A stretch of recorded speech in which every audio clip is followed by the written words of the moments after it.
Linux Mint is a stable operating system that is built for the home user and the business user alike.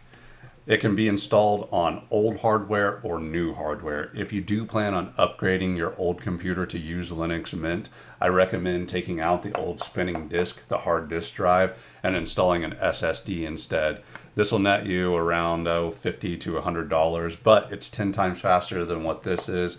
And if you install an SSD and Linux Mint combined, you'll have a computer that'll last for 10 years. They are truly wonderful. All right. Let's jump into this. You will find that the user interface is very similar to Windows 7. It's very easy to navigate and simple to use.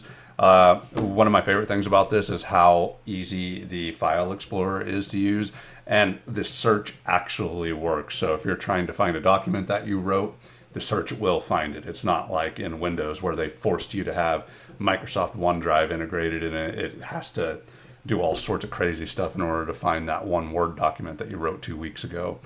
Okay, let's check out some other stuff. So this comes with the default web browser being Firefox. You do have the option to install any other web browser. Like you'll see, I'm a Microsoft 365 expert and I use it daily. So I have Microsoft Edge installed on my Linux Mint distribution. And that is tied to my work account as well. One of my favorite things about Linux Mint is that printers are just easy.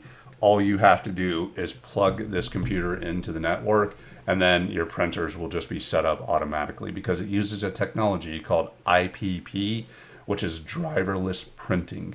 Very simple to use. Okay, the default Office editor that comes with this is free. It's LibreOffice, hence the name. It's a very powerful Office program. It comes with a spreadsheet editor. It comes with PowerPoint, Power Slides, whatever you want to call them, editors.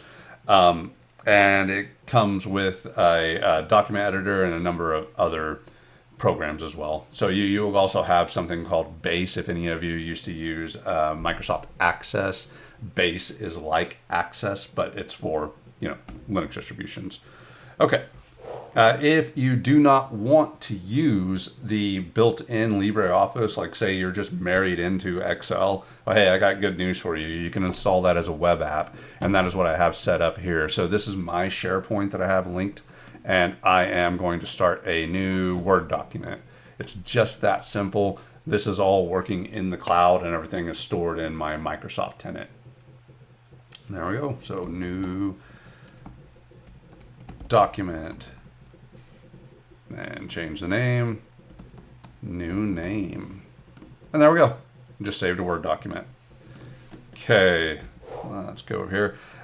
If you do not want to use Microsoft services and you don't want to use Google services and you're just tired of the big tech industry out there, I suggest getting your own cloud. That's pretty easy to set up nowadays with things like Synology. I am a Synology expert. That's what I use to store all of my stuff.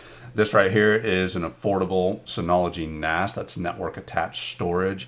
And what this would allow you to do is run your own private cloud that only you guys have access to, but it's all stored on your hardware. I have the cloud installed here using this Synology Drive client, which you can see right down here. Open this guy up and you can see all of my stuff is still currently syncing. So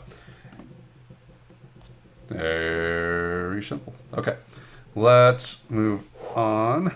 The software app store. So Linux is inherently more secure than what Windows is because of the way that Linux handles software. Instead of you going out to, say, MicrosoftOffice.com and downloading Office from their website and installing it, instead of doing that, you use the dedicated software manager. The software that is inside of these software managers is vetted by the Linux Mint distributors. They check it before they allow it into the software store. It's very similar to the software store that is on your phone.